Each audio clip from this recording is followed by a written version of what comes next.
마태복음 27장입니다.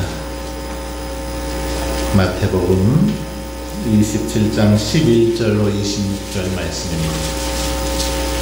신약성경 48면이 있습니다. 마태복음 27장 11절부터 26절까지인데요. 저와 여러분이 한 절씩 교독하겠습니다. 예수께서 총독 앞에 섰음에 총독이 물어 이르되 내가 유대인의 왕이냐? 예수께서 대답하시되 내 말이 옳도다 하시고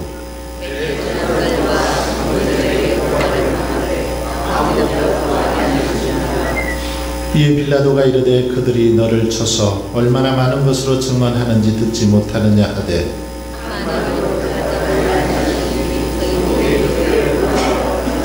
명절이 되면 총독이 무리의 청혼대로 죄수 한 사람을 놓아주는 전례가 있더니 그들이 모였을 때에 빌라도가 물어 이르되 너희는 내가 누구를 너희에게 놓아주기를 원하느냐? 바라바냐? 그리스도라 하는 예수냐 하니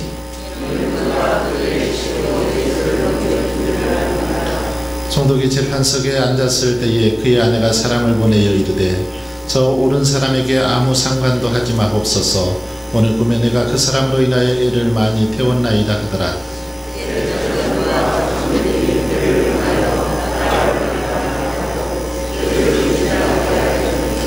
총독이 대답하여 이르되 둘 중에 누구를 너희에게 놓아주기를 원하느냐? 이르되 바라바로소이다.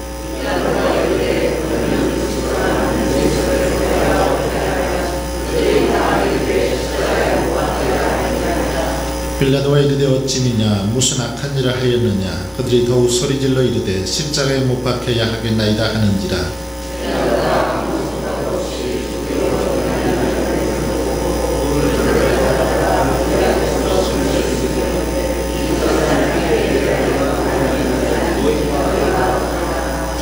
백성이 다 대답하여 이르되 그 피를 우리와 우리 자손에게 돌릴지어다 하거늘 이에 바라바는 그들에게 놓아주고 예수는 채찍질하고 십자가에 못 박히게 넘겨주니라. 아멘. 우리 옆에 계신 분하고 한 번 더 인사하겠습니다. 지금은 기도할 때입니다. 이렇게 한번 인사할까요? 지금은 기도할 때입니다. 언제 기도해야 된다고요? 지금요. 네, 지금. 나중에 하려고 하면 안 돼요. 지나고 가고 말거든요. 그러니까 생각날 때 지금 우리가 기도할 수 있길 바랍니다. 특별히 올 한 해 열심히 정말 기도해서 금방 찬양도 불렀던 것처럼 야베스의 그 기도가 여러분의 응답으로 이루어질 수 있기를 바랍니다. 그동안 사도신경에 대해서 쭉 살펴봤는데요. 오늘은 본디오 빌라도에게 고난을 받아 이 제목을 가지고 함께 은혜를 나누고자 합니다. 사도신경에는 대표적인 두 인물이 등장합니다. 두 인물 누구죠? 마리아와 빌라도이죠. 한 명은 여자고 한 명은 남자입니다. 한 명은 마리아는 하나님 앞에 아주 존귀하게 그렇게 쓰임을 받았다라면 빌라도는 오히려 예수 그리스도에게 고난을 안긴 그런 사람으로 묘사되고 있는 걸 볼 수 있습니다. 남성과 여성, 구원과 또 저주 이런 차이가 있죠. 마리아는 하나님의 구원사에 있어서 하나님의 뜻을 받아들이고 순종함으로 하나님의 구원사에 크게 기여를 했습니다. 그러나 빌라도는 반대로 자신의 야망과 자신의 권자를 유지하기 위해서 세상과 야합을 하죠. 그래서 예수님을 십자가에 못 박았던 사람이 바로 빌라도입니다. 마리아는 자신의 것을 모두 포기하고 예수님을 잉태함으로 모든 것을 얻었지만 어쩌면 빌라도는 예수님을 거부함으로 모든 것을 다 잃어버린 사람 빌라도라고 말할 수 있습니다. 마리아는 하나님의 은총을 입은 지극히 존귀한 그런 인간성을 대표하는 사람이라고 말한다면 빌라도는 하나님의 은총을 거부한 아주 비참한 인간성을 대표하는 인물이 빌라도다라고 말할 수 있습니다.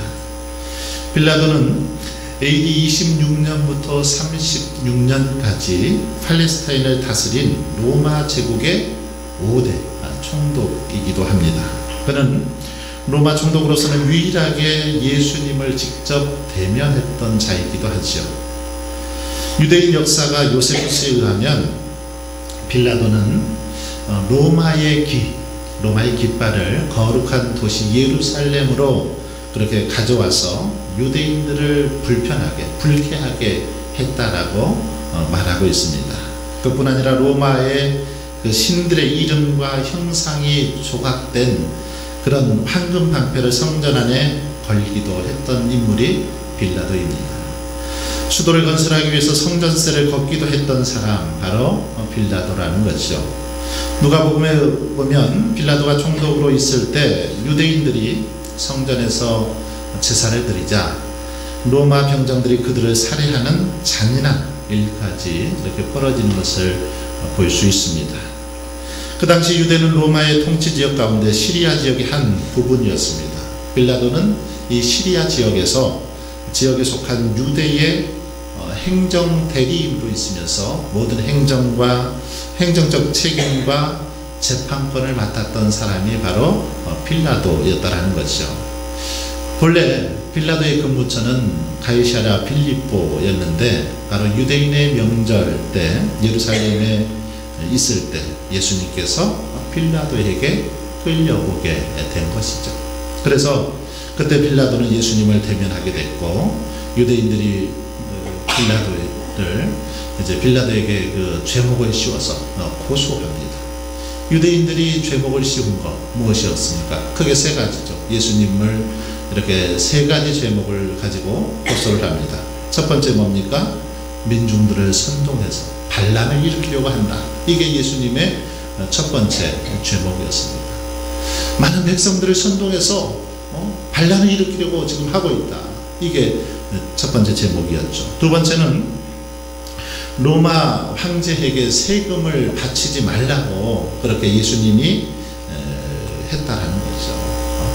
로마한테 세금 바치지 말라. 예수님이 그렇게 하신 적이 없는데 그런 제목을 씌우죠. 그리고 세 번째는 예수님이 자기가 자칭 왕이다 라고 했다는 것입니다. 예수님이 이제 왕이니까 자신을 따라야 된다 이렇게 얘기했다고 그렇게 제목을 씌워서 호소했습니다. 그러나 빌라도는 예수의 사건을 다룰 마음이 처음에는 없었습니다. 예루살렘에 와 있던 그래서 갈릴리 지방의 영주인 이 헤롯 안디바에게 떠맡기려고 했죠.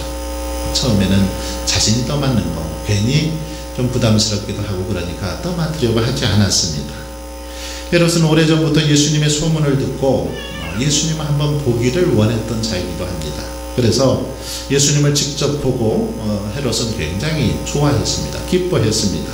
하지만 그가 예수님을 보기를 원했던 것, 이것은 인간적인 호기심이었죠. 예수님을 인정하고 예수님을 구주로 믿기 위해서 보기 위한 것이 아니라 인간적인 호기심 때문에 만나보고 싶었던 것이죠. 예수님께서 그의 호기심을 충족시켜 주시지를 못하자 헤롯은 어떻게 합니까? 조롱하고 모욕을 합니다. 그리고는 다시 빌라도에게 예수님을 보내버리겠죠. 본래 빌라도와 헤롯 사이가 원래 좋지 않았는데 이 사건을 계기로 해서 둘 사이가 좋아집니다. 그래서 이 성경 시편 2편 2절에 보면 그런 말씀이 있죠. 이것은 세상의 왕들과 통치자들이 하나님의 기름 부으신 자에 대해서 모의를 꾸몄다라는 그 말씀이 있는데 이 말씀이 이들의 그 만남을 통해서 이루어지고 있는 걸 볼 수 있습니다. 여러분, 이렇게 빌라도는 예수님의 고난에는 직접적으로 관여하지 않았습니다. 빌라도는 예수님의 고난에 직접적으로 관여하고 있지 않죠. 그리고 성경에 보면 3번씩이나 예수님의 무죄를 주장하기도 했습니다. 또 빌라도의 아내도 말리는 것을 오늘 본문에도 보면 볼 수 있습니다. 그런데 사도신경을 보면 본디오 빌라도에게 고난을 받아 이렇게 기록이 되어 있습니다. 생각해보면 빌라도는 아마도 인류 역사상 가장 불행한 사람이 아닌가 싶습니다. 사도신경에 이렇게 올라갔기 때문이죠. 그래서 많은 그리스도인들이 지금도 사도신경을 배우면서 이 빌라도를 어떻게 보면 좀 저주하기도 하죠. 그리고 이것으로 끝나는 것이 아니라 앞으로도 정말 기독교가 계속되는 동안 이 이름은, 빌라도의 이름은 사도신경에서 빠지지 않게 될 것입니다. 지난 2000년 동안 그래왔고 앞으로도 주님께서 재림하실 때까지 이 빌라도는 그런 아마 이 소리를 들어야만 될 것입니다. 그러나 여러분 따지고 보면 어떻습니까? 좀 억울한 측면도 있는 것 같습니다. 빌라도는 나름대로 그래도 예수님을 좀 변호하려고 했고, 나름대로 이렇게 예수님에게 고난을 가하지 않으려고 노력한 모습도 보이기도 합니다. 사실 예수님을 죽이려고 했던 사람들 누굽니까? 당시 종교 지도자들, 대제사장과 유대의 종교 지도자들이었죠. 그리고 예수님을 팔아넘긴 사람은 바로 유다였습니다.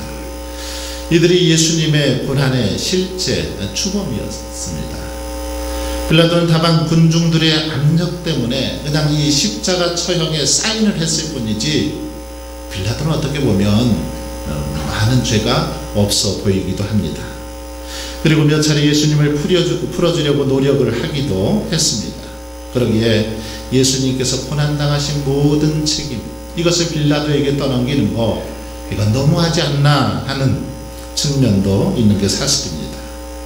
자, 여러분, 그렇다면 왜 사도신경은 이런 빌라도에게 그렇게 고난을 받았다라고 빌라도의 이름을 이렇게 이름에 좀 오욕적인 그런 언급을 하고 있을까요?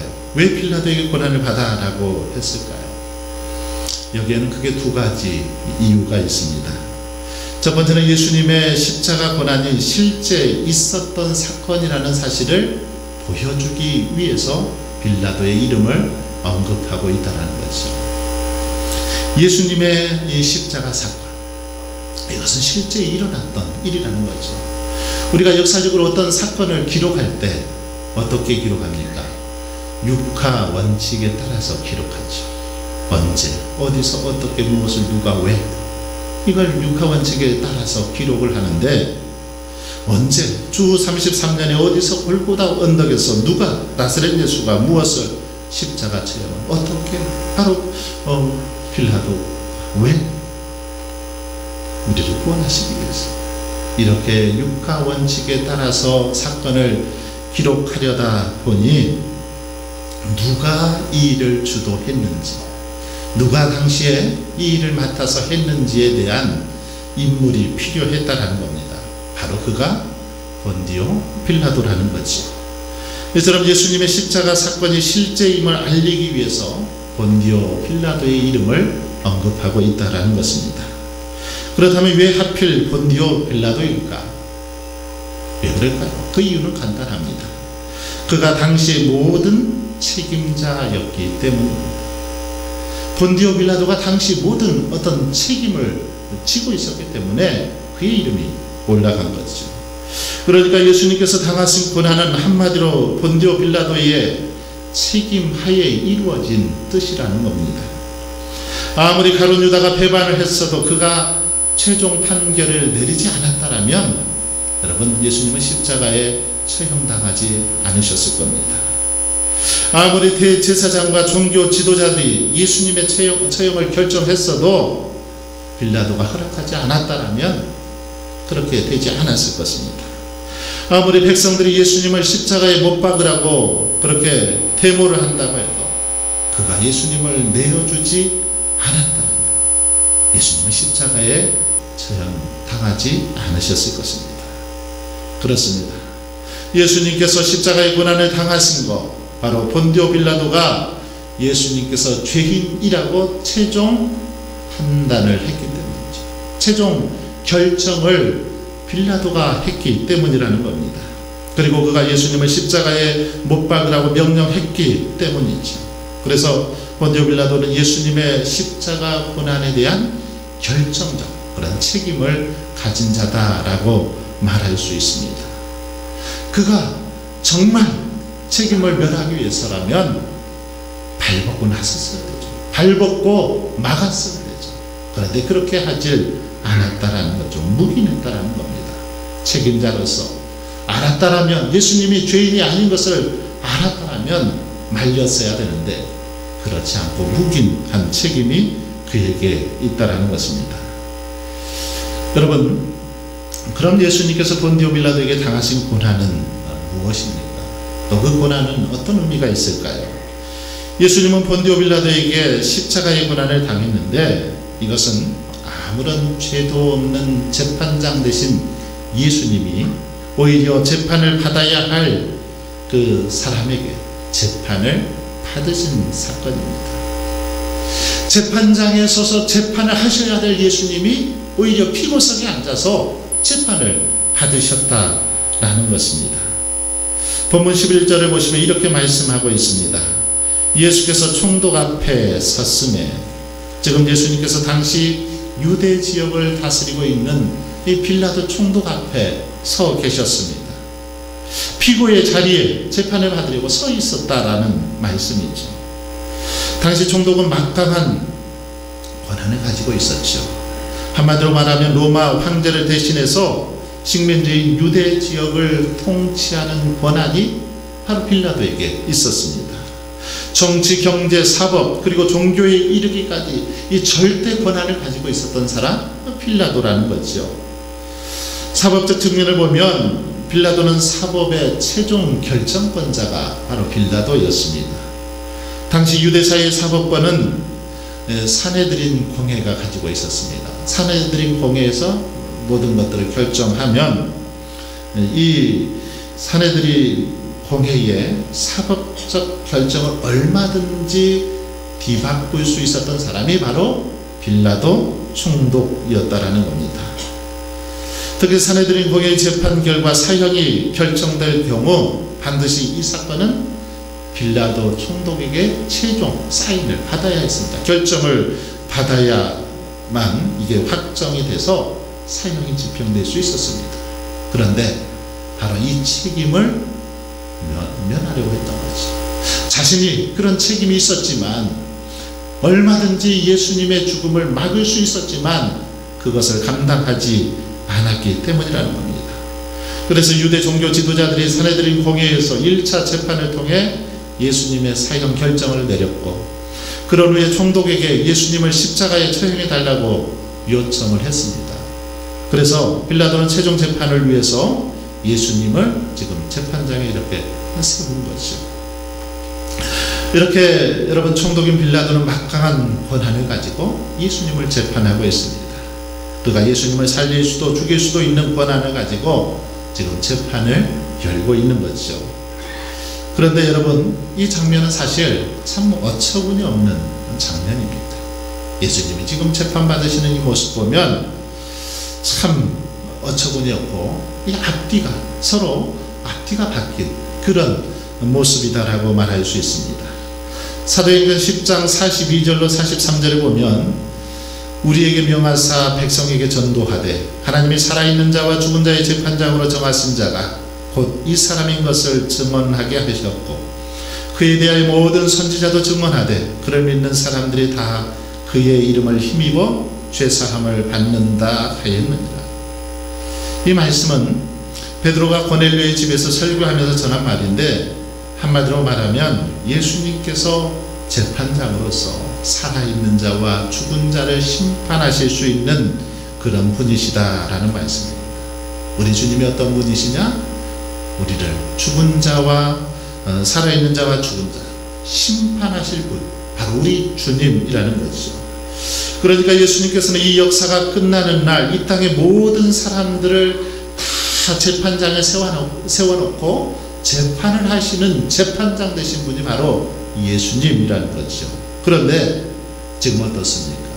그런 재판장 되신 예수님께서 일개 총독 본디오 빌라도 앞에서 피고인으로 지금 재판을 받고 있다라는 것입니다. 장차 예수님에게 재판을 받아야 할 자가 오히려 예수님을 재판하고 있는 모습, 바로 오늘 본문의 내용입니다. 여러분, 고사성어 가운데 그런 말이 있죠. 적반하장. 적반하장 많이 써먹죠. 이 구사성어를 사용해서 우리가 흔히 적반하장도 유분수지 이런 말 많이 쓰죠. 내가 정말 화내도 시원찮을 판에 상대방이 오히려 화를 내고 상대방이 더 열을 올릴 경우 이런 표현을 많이 하죠. 그런데 지금 본디오 빌라도가 저지르고 있는 이 상황이 바로 적반하장도 유분수입니다. 예수님께서 이 자리에 서서 본디오 빌라도를 재판하셔야 되는데 오히려 그 본디오 빌라도에게 예수님이 재판을 받고 있다는 것입니다. 장차 재림하셔서 심판주로 보좌에 앉아 계셨어야 할 예수님이 저 빌라도에게 십자가의 처형을 선고받고 계신 것 정말 적반하장입니다. 여러분, 이렇게 예수님께서는 대제사장이고 또 재판장이 되시면서도 죄인으로 재판을 받으시는 온갖 수모, 수치를 다 겪으셨습니다. 이것이 본디오 빌라도에게 당하신 고난 가운데 하나라는 거죠. 주님은 재판장이셨지만 주님이 재판을 받으셨다라는 겁니다. 그 수모와 그 억울함을 다 견디면서 재판을 받으셨다라는 겁니다. 왜 그랬을까요? 왜 예수님께서 재판장 되신 예수님께서 그렇게 고난을 받으셔야 됐습니까? 그것은 한 가지 이유 때문입니다. 무엇입니까? 바로 그것은 저와 여러분을 구원하시기 위해서죠. 우리를 구원하시기 위해서 예수님은 모든 수모, 모든 억울한 수치를 다 받으셨다는 겁니다. 저와 여러분을 죄악으로부터 구원하시기 위해서 그 모든 고난까지도 지금 그렇게 달게 받으시는 모습을 볼 수 있습니다. 그러므로 본디오 빌라도에게 고난을 받아 우리는 이 사도신경을 고백할 때마다 주님의 고난을 생각해야 할 것입니다. 왜 주님께서 고난당하셨는가? 무엇 때문에? 고난받지 않으셔도 재판받지 않으셔도 될 주님이 왜 그 자리에 거기에 서서 그렇게 온갖 수모와 수치를 당하셨는가? 이것을 생각해야 됩니다. 왜 그렇습니까? 바로 저와 여러분을 구원하시기 위해서, 우리들을 사랑하사 멸망으로 마저 죽어가지 않도록 하시기 위해서 바로 주님이 그렇게 고난을 당하셨다는 겁니다. 이 사실을 기억하면서 우리는 사도신경을 고백할 때마다 그 주님의 고난에 더 감사, 더 찬양할 수 있기를 바랍니다. 우리들도 언젠가는 주님의 심판대 앞에 설 것을 생각하면서 우리들에게 주어진 인생 보다 의미, 보다 보람 있는 삶을 살기 위해서 노력해야 된다는 것입니다. 바로 이것이 본디오 빌라도에게 고난을 받아라는 말씀을 묵상하는 이유입니다. 그러므로 저와 여러분이 하루하루 살아가는 동안 다시 한번 우리 때문에 고난당하신 주님, 우리를 위해서 십자가를 지시고 온갖 수모와 수치를 당하신 그 주님을 생각하면서 더 주님을 사랑하고 더 주님께 감사하며 주님을 높이며 살아가는 저와 여러분의 삶이 되시길 주의 이름으로 축원합니다.